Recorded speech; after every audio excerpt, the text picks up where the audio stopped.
À la question « Où ça cette fois ?» j'ai répondu « L'Écosse ». Ils ont ri, puis ironisé. « Ah oui, la cornemuse, le kilt, le whisky ?» J'ai pensé « Ça, ce sont les clichés ». Mais j'ai dit « Ben oui, et surtout la seule nature encore rebelle d'Europe. » Et j'ai encore pensé « rebelle, comme les Écossais ».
Très tôt, j'ai eu envie de cette terre un peu brutale, mais pas si lointaine.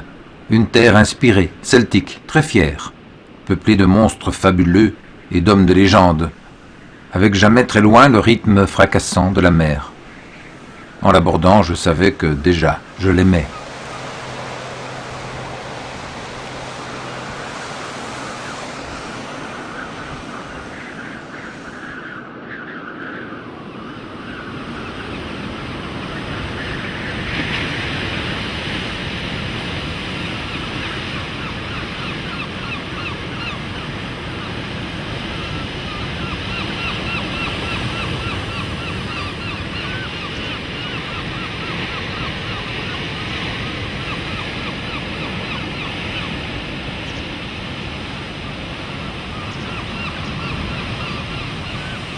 L'Écosse surplombe la Grande-Bretagne. C'est le nord. Une seule frontière terrestre, 95 km, avec l'Angleterre. Pas de chance, disent-ils.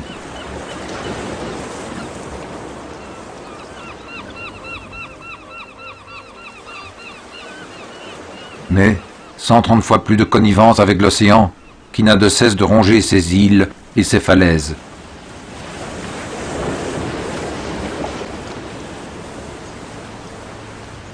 Terre cisaillée, fragmentée, avec des bennes, glenn, lochs. On dirait des prénoms, mais ce sont des sommets, des vallées, des lacs.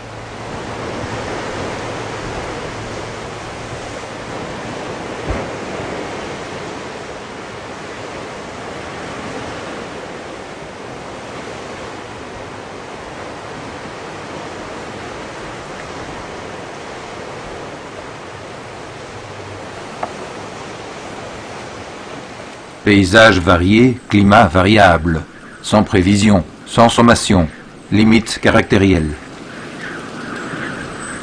Battue des vents et des vagues, alourdie de brume et de pluie, l'Écosse est l'une des dernières frontières sauvages de l'Europe. Une nature tourmentée, puissante et apaisante pourtant.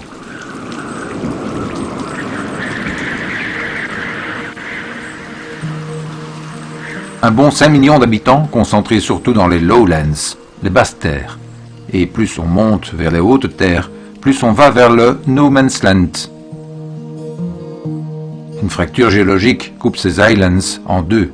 Une centaine de kilomètres et 3 grands lacs en enfilade, dont le fameux Loch Ness.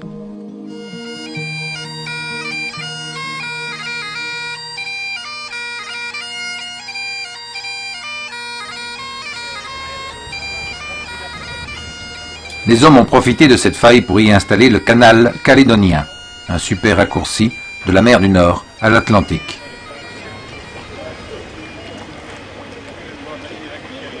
Pour compenser la différence de niveau, ils ont construit des écluses en cascade, une prouesse technique il y a déjà 200 ans.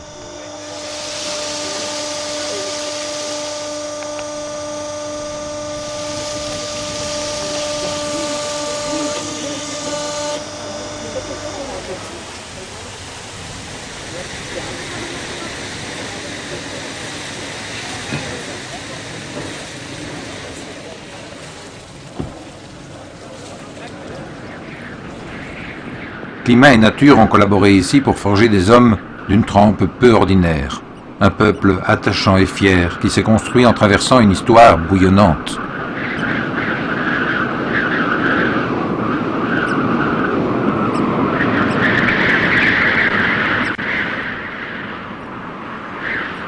L'Antiquité d'Écosse commence quand finissent les glaciations. Et elle se résume parfaitement dans les Orcades, un archipel du Nord. L'homme s'y sédentarise il y a 7000 ans, le Néolithique.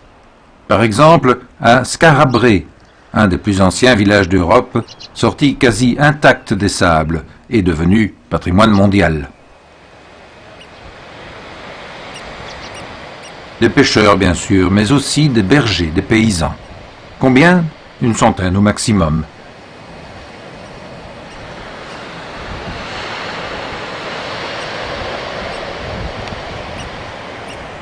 Un mobilier de pierre, lits, armoires, cuisine équipée, et même des toilettes et des égouts. Le confort, pour l'époque. Une écriture primitive aussi, indéchiffrée.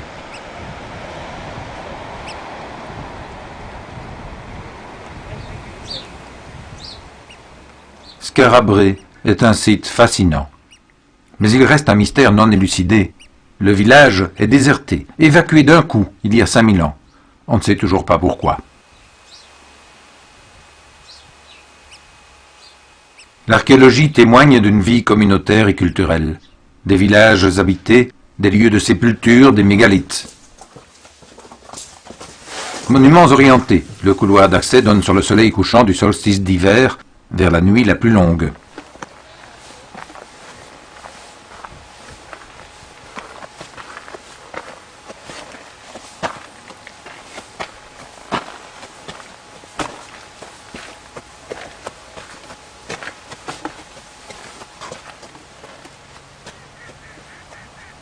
On retrouve la symbolique du cercle planté de pierres levées, les plus hautes au sud, les plus petites au nord.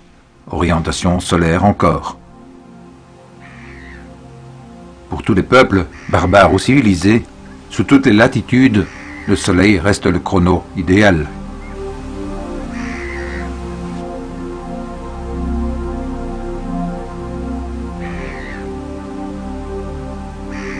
« 27 monolithes sur les 60 à l'origine forment le cercle parfait de Brodgar.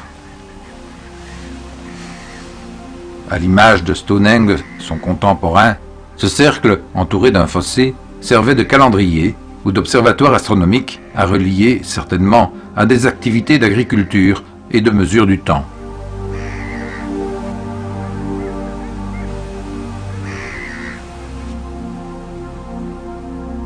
Brodgar témoigne sans aucun doute d'une société structurée et mystique. L'homme ici se donnait déjà des certitudes de savoir ce qu'il fait et où il va.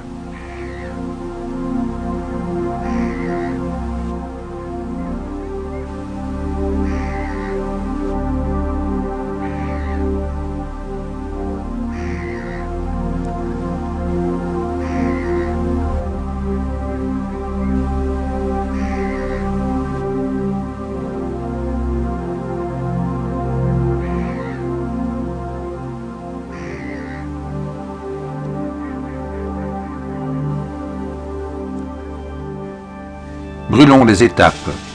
Une succession d'invasions, et retenons celle des Vikings, aboutit au IXe siècle à l'alliance des Pictes et des Scots sous un seul royaume, la terre des Scots. L'Écosse est née, mais déjà jalousée par les Anglais du Sud qui cherchent à consolider leur grande île, la Grande-Bretagne. Très réactive, l'Écosse officialise l'Old Alliance, un accord avec la France, aux dépens des Anglais bien sûr, alliance du chardon et de la fleur de lys. Le chardon, leur symbole floral, avec pour devise « Nul ne me provoque impunément ». Et ça va se vérifier.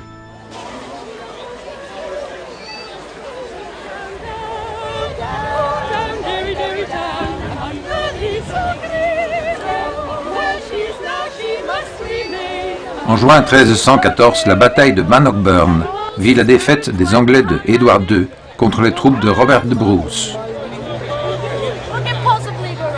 Nous avons rendez-vous 700 ans plus tard pour y animer ce bon vieux temps.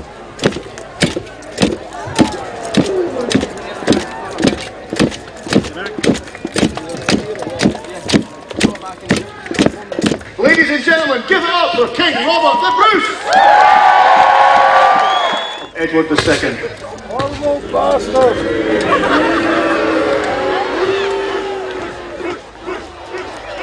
Ils revendiquent fièrement leur passé, leur histoire. Mais font-ils remarquer, s'ils se chamaillent parfois entre eux, ils ne sont ni conquérants ni envahisseurs comme les Anglais. The English are weak. It is now or never. Join me together.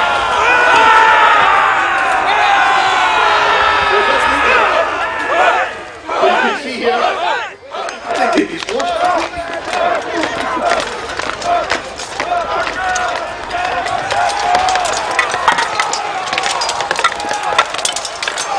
À Bannockburn, les Anglais, pourtant 3 fois plus nombreux, essuyèrent la douche écossaise.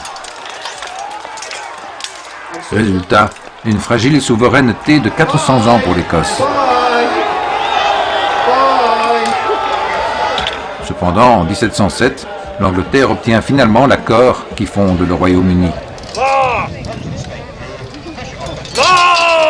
Alex Salmond, chef du Scottish National Party, avait choisi 2014 pour ce référendum sur une nouvelle indépendance. Mais il a raté son pari. 700 ans plus tard, les Écossais ne disent plus « Scots un jour, Scots toujours ».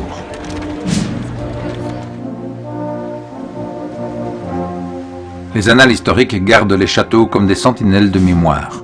Ainsi de la citadelle de Dunnottar, réputée imprenable. William Wallace, dit Braveheart, l'assiégea et fit brûler vif la garnison anglaise réfugiée dans l'église.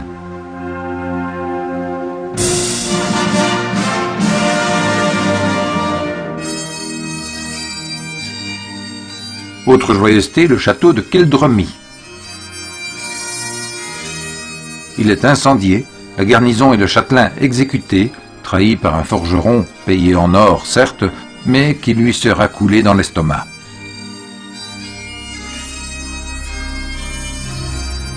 Je m'étonne qu'aucun Écossais, vu leur réputation, n'ait recherché la tombe du forgeron.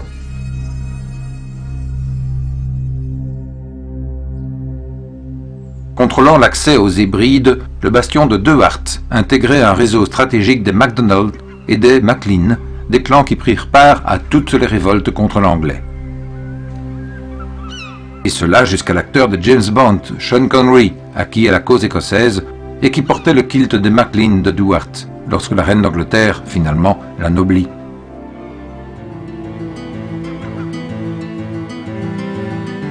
Les Écossais sont fiers de leur château, plus de 2000 au total, pas moyen d'y échapper.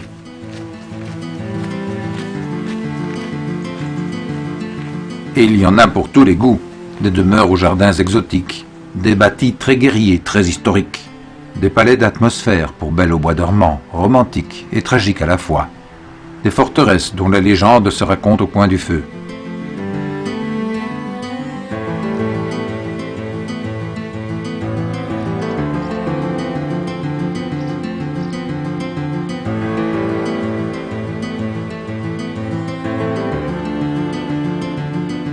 Le château de Blair a une particularité étonnante. Il est le seul à posséder un corps d'armée, les Atholl Highlanders. Ce régiment reste à ce jour la seule armée privée légale d'Europe, bataillon personnel du duc d'Atholl.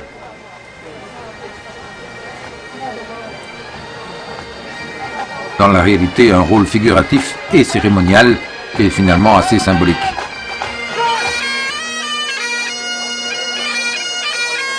Il est rare de les voir en parade en dehors du périmètre de Blair Castle.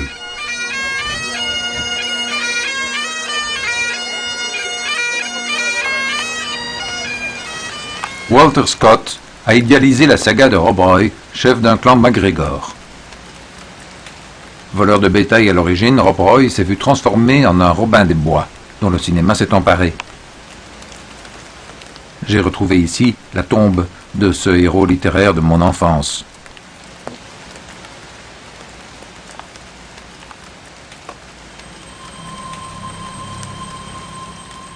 Vieux châteaux, vieilles églises, vieux cimetières, tout est conservé, car tout raconte toujours une histoire.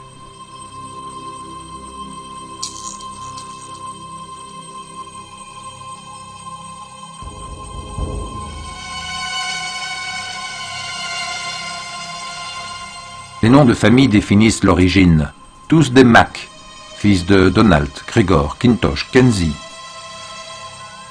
Une appartenance plus efficace qu'une parenté, plus stricte qu'une loi écrite. Hérité du passé celtique, le système des clans relie filiation, terroir et tradition.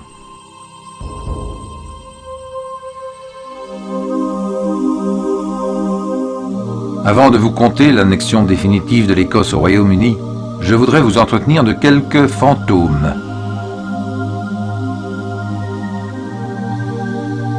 Le château d'Arvrec est hanté. En échange de l'aide du diable pour le construire, le chef du clan MacLeod lui offre sa fille. Désespérée, elle se jette du haut de la tour. Son fantôme rôde toujours dans les ruines, mais je n'y ai vu que des moutons.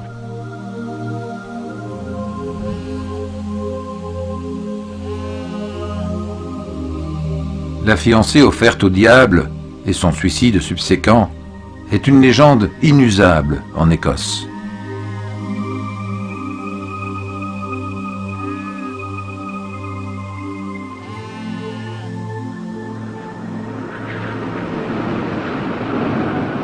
Dans ce château maudit des neiges, le comte Georges Sinclair emprisonne son fils, suspecté de rébellion. Pendant 7 ans, il le nourrit exclusivement de bœuf salé.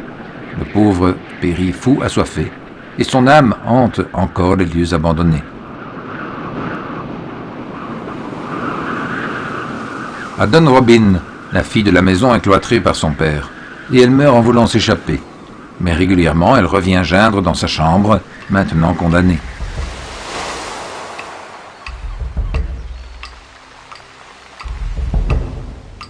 Les clans Mackenzie et MacLeod se disputent le château Eilean-Donan.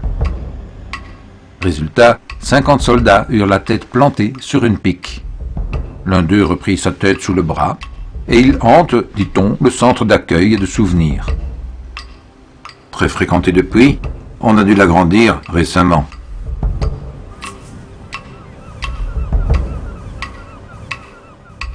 D'autres fantômes encore? Ça ne manque pas. Un joueur de cartes avec le diable qui perd son âme. Une donzelle aux mains coupées. Un troubadour sans tête. Une famille emmurée vivante, mais toujours turbulente. Un fantôme dans un château, et vous augmentez à coup sûr sa valeur immobilière.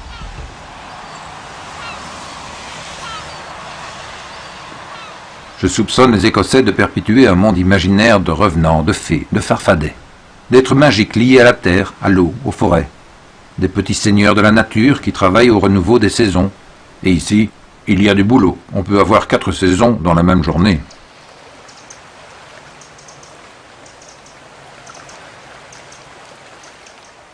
Les fantômes, ce n'est pas suffisant.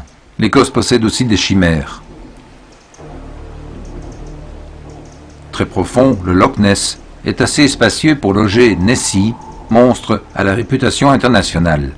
Parfois observé, souvent cherché, jamais trouvé. Mais avant Nessie, un excellent poste d'observation, le château d'Urquhart. Il figure au palmarès des plus visités.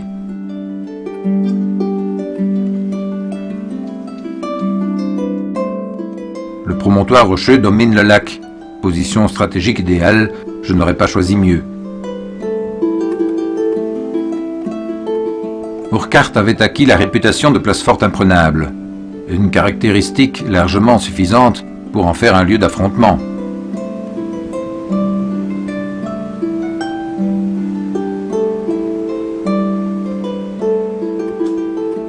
Convoitée à maintes reprises, la forteresse parle encore de clans en révolte, de mise à sac, de traîtrise.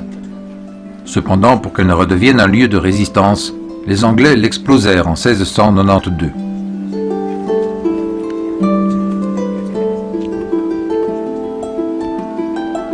Depuis, les vestiges montent la garde au bord du mystérieux Loch Ness.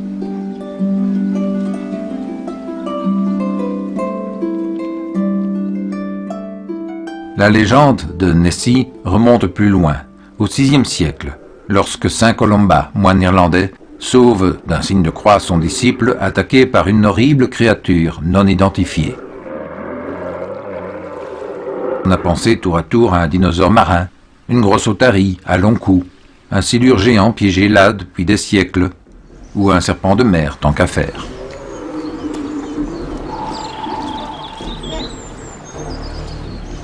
Nessie est surtout une entreprise industrielle parfaitement rodée, véritable patrimoine national. À lui seul, le monstre justifie 10% des rentrées touristiques.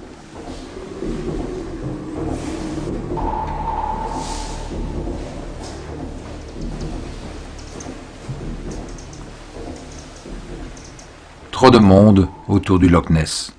Bien plus calme est mon lac préféré, le Loch Lomond, au romantisme particulier.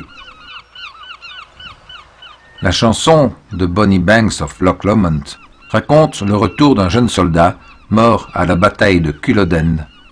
Son fantôme se lamente de ne plus pouvoir se promener sur les berges avec sa fiancée. By yon bonny banks and by yon bonny breeze, the sun shines bright on Loch Lomond, where me and my true love will never meet again. On the bonny, bonny banks of Loch Lomond.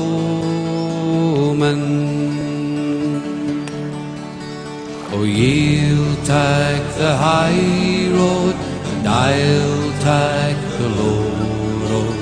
I'll be in Scotland a full year, but me and my true love shall never meet again on the bonny, bonny banks of Loch Lomond.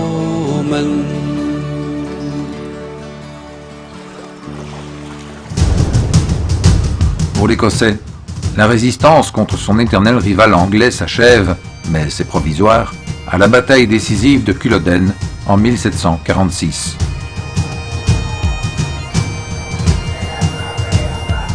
La stratégie des Highlanders est digne d'un haka néo-zélandais. Narguer l'ennemi en montrant ses fesses et charger en gueulant très fort.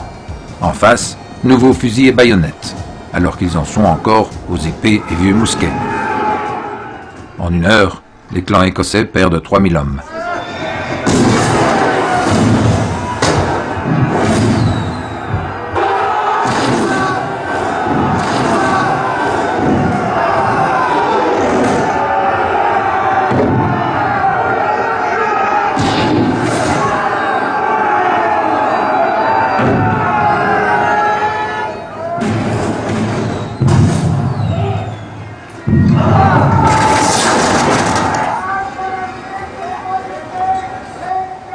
Cette défaite entraîne une répression sanglante.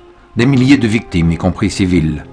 La langue gaélique est interdite, la cornemuse et le kilt aussi. Toute désobéissance est sanctionnée de mort. Autre conséquence, les Island Clearances, l'expulsion brutale des paysans. Terres saisies, habitations rasées, bétail confisqué, pour faire la place aux moutons, bien plus dociles.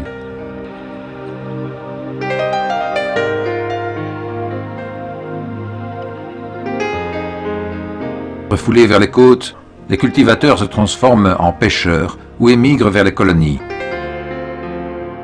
Une diaspora toujours fière de ses origines.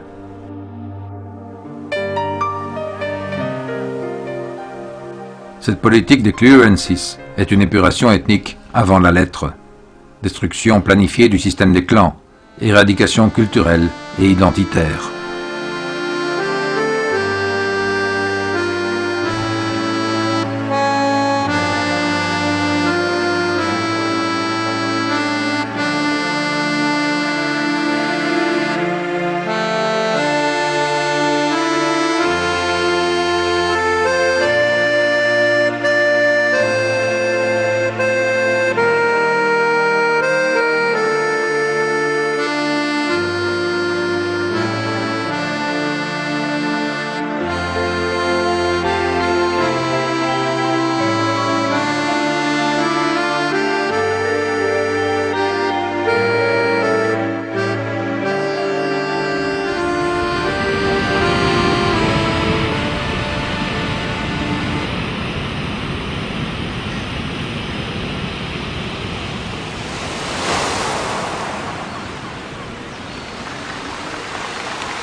Forcément, l'Écosse possède de solides traditions liées à la mer. Mais aujourd'hui, c'est la crise. Les pêcheurs font face au prix du carburant, à la réduction des quotas, à la pollution pétrolière dans la Manche, à la surpêche de l'Islande et à la concurrence de l'industrie intensive saumonière.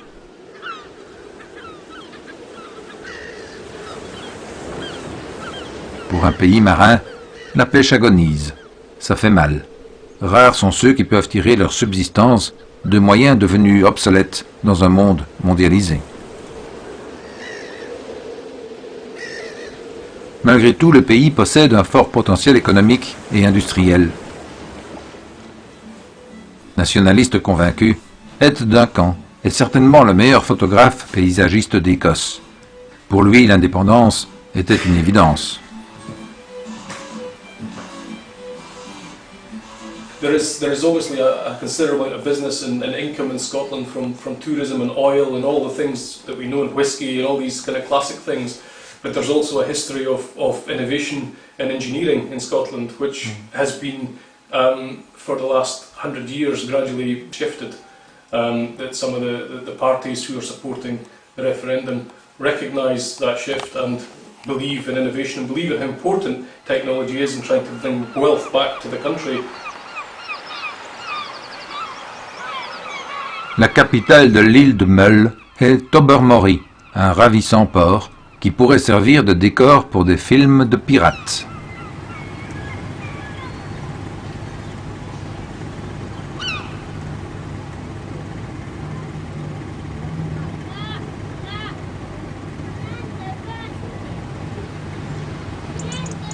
Ici, l'automne le plus maussade trouvera assez de couleurs pour égayer les yeux.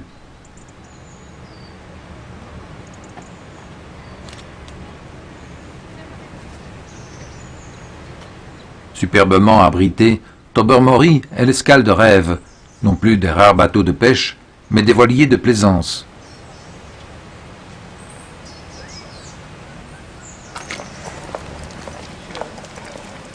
Désacralisée comme bien d'autres, l'église catholique sert de centre d'artisanat et de souvenirs. Majoritaire, l'église presbytérienne d'Écosse se différencie de celle d'Angleterre. Ensuite vient la catholique romaine, 20% de la population. Venu d'Irlande, fin du VIe, le christianisme se répand en Écosse au départ de la minuscule île d'Iona.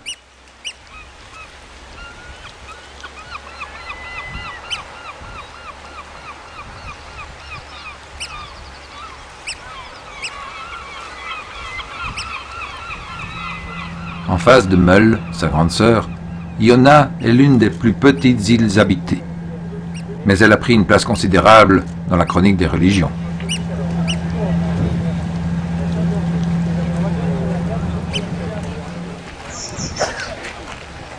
Iona compte bien plus de moutons que d'habitants, mais bien plus encore de pèlerins.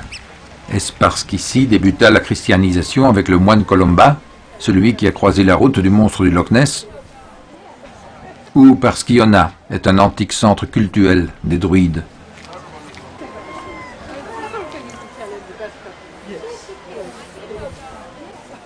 Les premiers moines seraient, dit-on, les druides eux-mêmes, soucieux de préserver ainsi ce lieu sacré.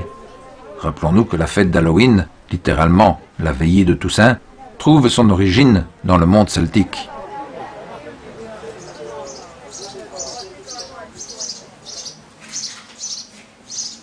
Restaurés mais envahis d'oiseaux, l'abbaye et le monastère sont édifiés sur l'emplacement du sanctuaire celte.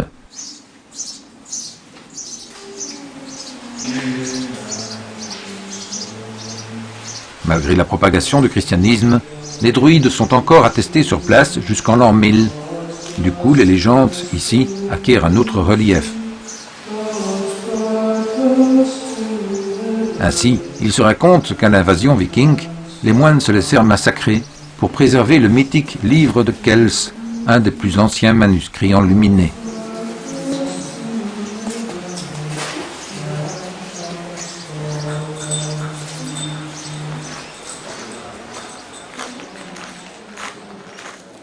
Plus mystérieuse encore, la chapelle de Roslin a fait couler beaucoup d'encre, dont le fameux Da Vinci Code de Dan Brown.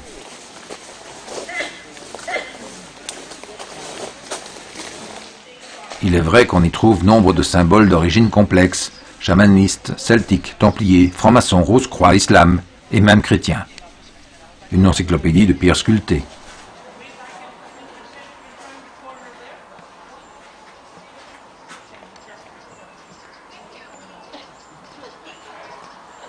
Deux piliers expliquent la plus célèbre légende de Roslin.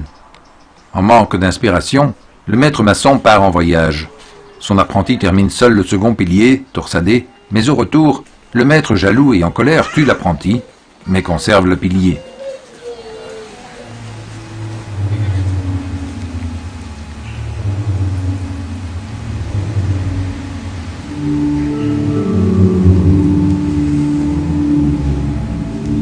Plus au nord, sur l'île principale des Orcades, la cathédrale de Saint-Magnus n'a pas la même aura, mais elle est plus imposante.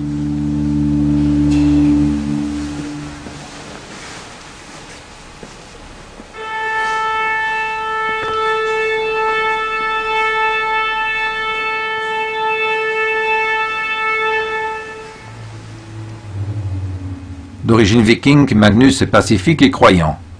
Plutôt que de combattre, il prie pour pardonner son cousin, occupé à l'assassiner. Un peu plus tard, un évêque aveugle retrouve subitement la vue sur sa tombe. Magnus devient un saint et on lui érige sa cathédrale.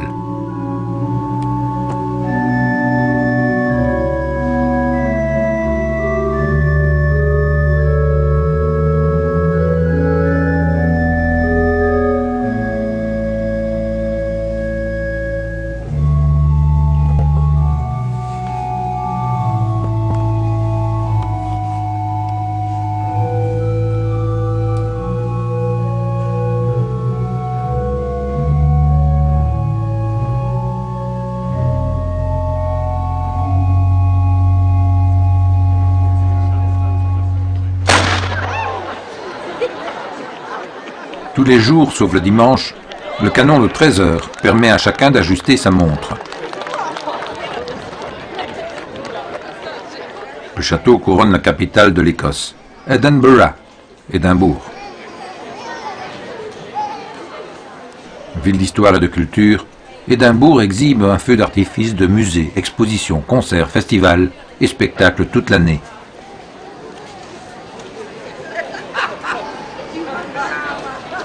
La cité mélange les genres avec élégance. Population cosmopolite, centre d'affaires actif, ville estudiantine y animée.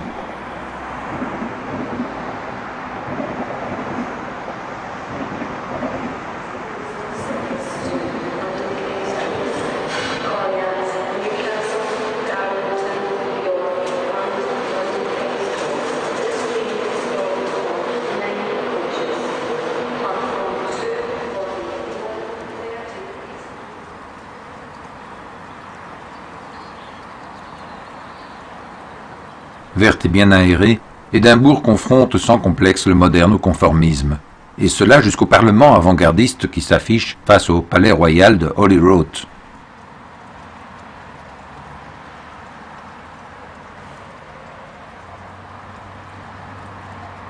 Ce double visage, Édimbourg l'a toujours eu. Les nantis résidaient dans les hauts faubourgs, les miséreux dans les bas-fonds, où meurtre et trafic de cadavres étaient monnaie courante.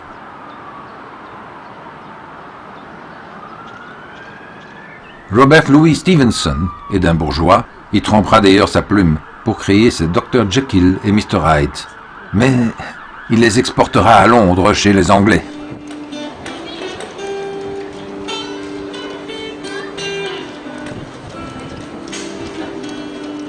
Comme l'Irlande du Nord, l'Écosse se pose en nation occupée.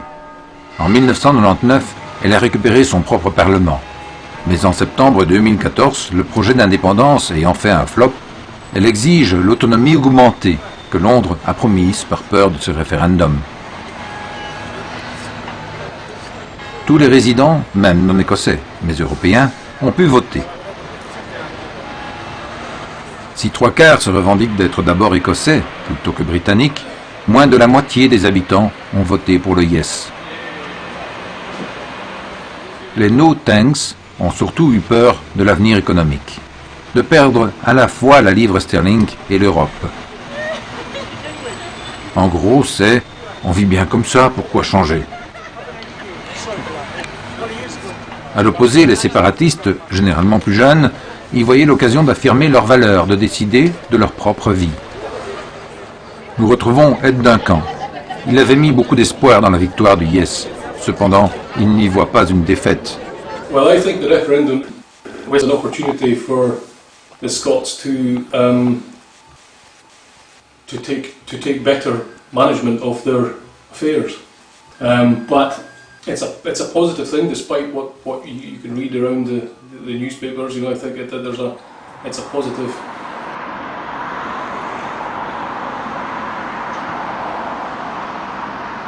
Édimbourg est l'une des plus belles capitales d'Europe. Sympathique et accueillante et très facile d'usage. On s'y promène à tous les niveaux. Underground pour ses fantômes moyenâgeux, horizontal pour ses vieilles pierres et vertical pour les points de vue imprenables. Un profil urbain qu'on n'oublie pas.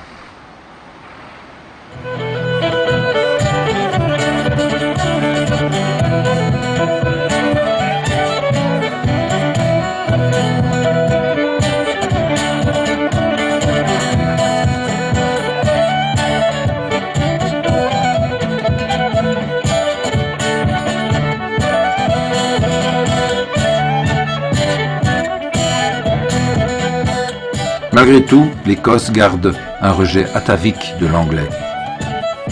Ça remonte à ses origines, un brassage de guerriers pictes, scots, gaëls et vikings, rien à voir avec les anglo-saxons du sud. Bien sûr, entre conquête, massacre et expulsion, puis exploitation, l'anglais n'a guère eu le temps de se faire aimer. Même si les drapeaux se sont mélangés, même si les seuls combats sont de rugby, et que les grandes discussions finissent au pub après le match.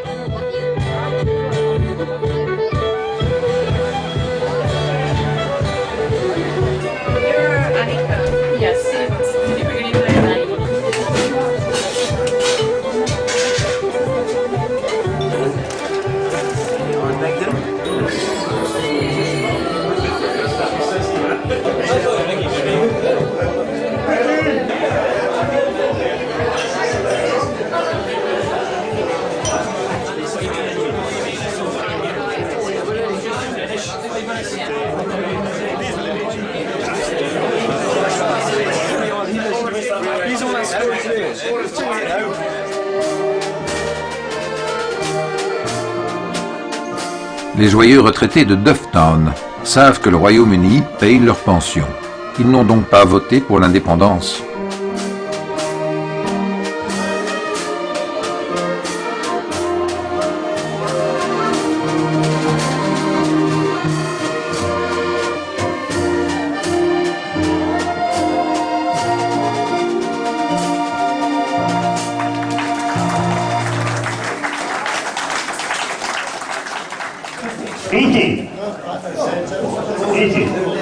La soirée est aussi l'occasion de bingo et d'une loterie. 557. Ensuite, le karaoké, un moment de pur plaisir, une joie communicative, une génération qui se plaît à refuser la tristesse.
Dans sa mutation d'automne, la nature refuse aussi la tristesse.